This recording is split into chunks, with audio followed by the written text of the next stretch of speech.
श्री स्वामी समर्थ. जय जय स्वामी समर्थ. स्वामी भक्तांनो, हा संदेश मोजून 8 मिनिटे नक्की ऐका. तुम्हाला स्वामींचा नक्की अनुभव येईल आणि तुमच्या मनातील मोठी इच्छा लवकरच पूर्ण होईल. तुम्ही फक्त कर्म करत राहा, फळाची चिंता करू नका. तो आहे ना वर बसलेला, त्याने संकट दिलं आहे, मार्गही तोच दाखवेल. फक्त त्याच्यावर विश्वास ठेवायला शिका.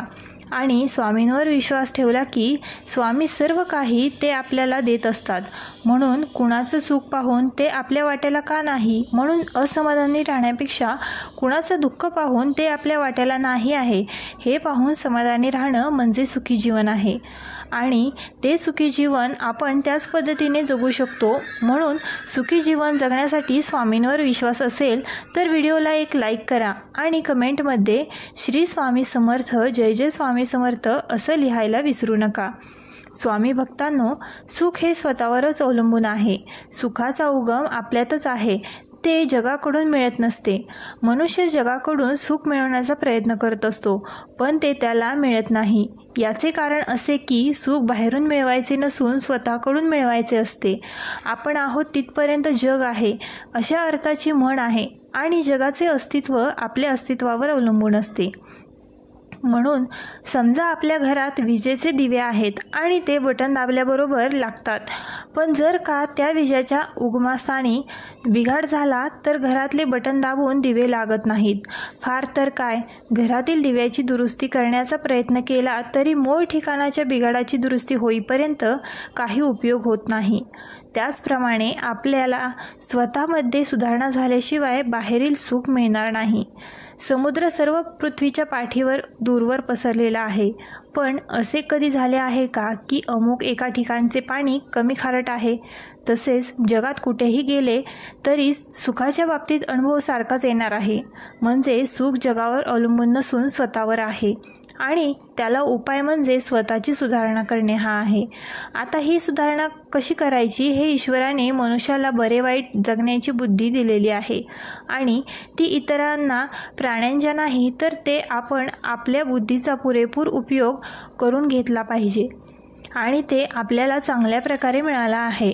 म्हणून आपण वाईट गोष्टी करण्याची टाळावे आणि चांगल्या गोष्टी करण्याचा प्रयत्न करावा. म्हणून वाईट गोष्टी टाळणे प्रत्येकाला शक्य आहे, कारण त्यात कृती न करणे एवढेच काम असते आणि ते कृती करण्यापेक्षा केवळही सोपे असते. आणि म्हणून चांगल्या गोष्टी सर्वांनाच करता येतील असे नाही. सारांश आहे की सुखी होण्याचा मार्ग म्हणजे वाईट गोष्टी करण्याचे विचाराने टाळावे आणि चांगल्या गोष्टी शक्यतेनुसार करत राहाव्या. आणि हे सर्व करताना सर्व काळ भगवंताचे चिंतन करावे. असे केल्याने सुख मिळेल आणि जगाकडून सुख मिळेल ही कल्पना चुकीची आहे. तुझे आणि तुझ्यापाशी परी तू जागा बोललाशी म्हणून आपण स्वतः जगाकडे वागत नाही. मग जगाने आपल्यासारखे वागावे असे आपण का म्हणावे बरं? म्हणून गीतेमध्ये भगवान सांगतात की मन हे मीच आहे आणि भगवंता वाचून मनाची तयारी होणार नाही. म्हणून आपण भगवंताला घट्ट धरावे आणि मग समाधानात राहावे. म्हणून भगवंतांचे सदा सर्व काळ स्मरण ठेवावे आणि वृत्ती स्थिर राखावी. वृत्ती स्थिर झाली की त्याच्या मागोमाग समाधान येतच आणि आपल्याला हव्या त्या गोष्टी देण्यामध्ये भगवंताची खरी कृपा नसून असेल त्या परिस्थितीमध्ये आपले समाधान टिकणे ही त्याची कृपा होय. आणि हो, तीच ही कृपा करत असतो. म्हणजे स्वामींवर आपण विश्वास ठेवला आणि स्वामींचे नामस्मरण केले तर भले मोठे संकट आपल्यावरून निघून जाऊ शकतात.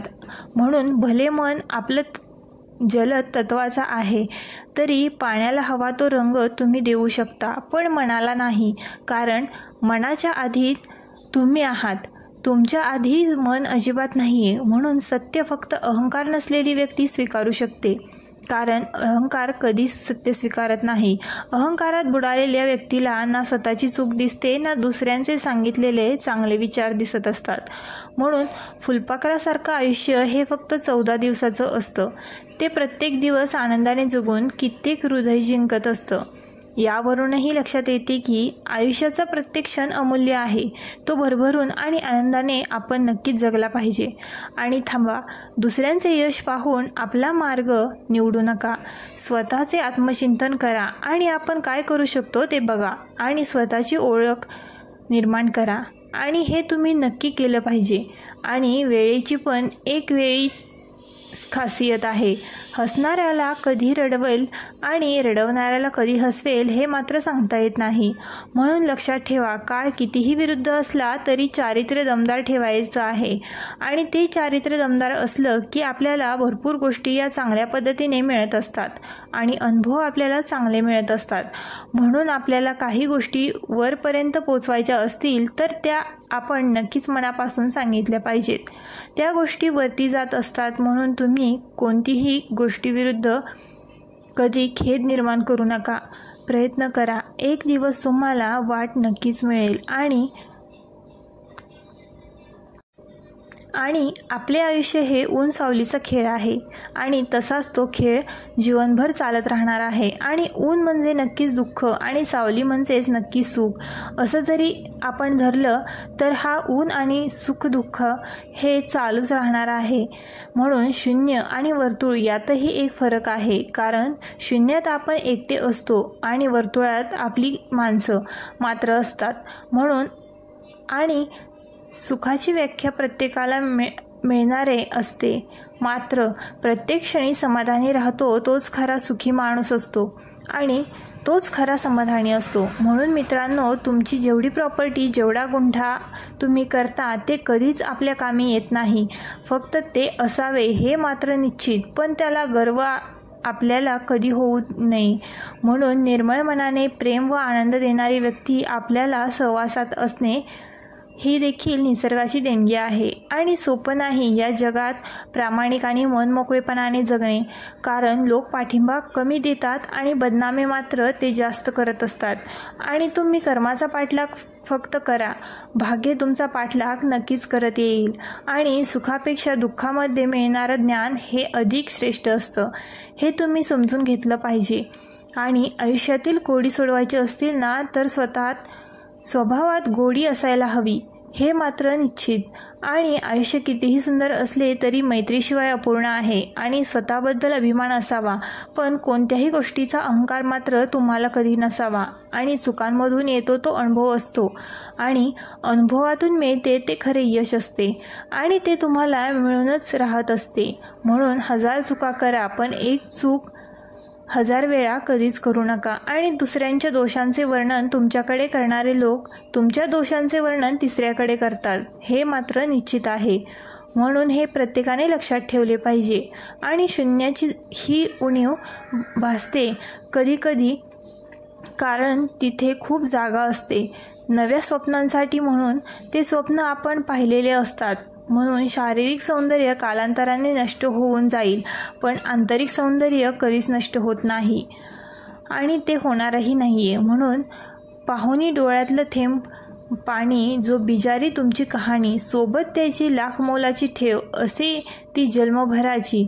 म्हणून तुम्हाला जे दुःख सुखात विसरत असतील त्या लोकांच्या मागे कधीही जाऊ नका, पण तुमच्या दुःखात, सुखात आणि सुखात जे लोक तुमच्या नक्कीच विचारात असतील ना त्यांना तुम्ही नक्कीच सांभाळून ठेवलं पाहिजे आणि जन्मभर सांभाळून ठेवलं पाहिजे. म्हणून हसण्यासाठी सोबत कोणतरी असावं लागतं आणि चांगली माणसं तुम्ही फक्त आयुष्यामध्ये जोडत राहा. आणि माणसाचा सगळ्यात मोठा सद्गुण म्हणजे त्याची माणुसकी आहे. व्हिडिओ आवडल्यास आपल्या ग्लो मराठी चॅनलला लाईक, शेअर आणि सबस्क्राईब करायला विसरू नका.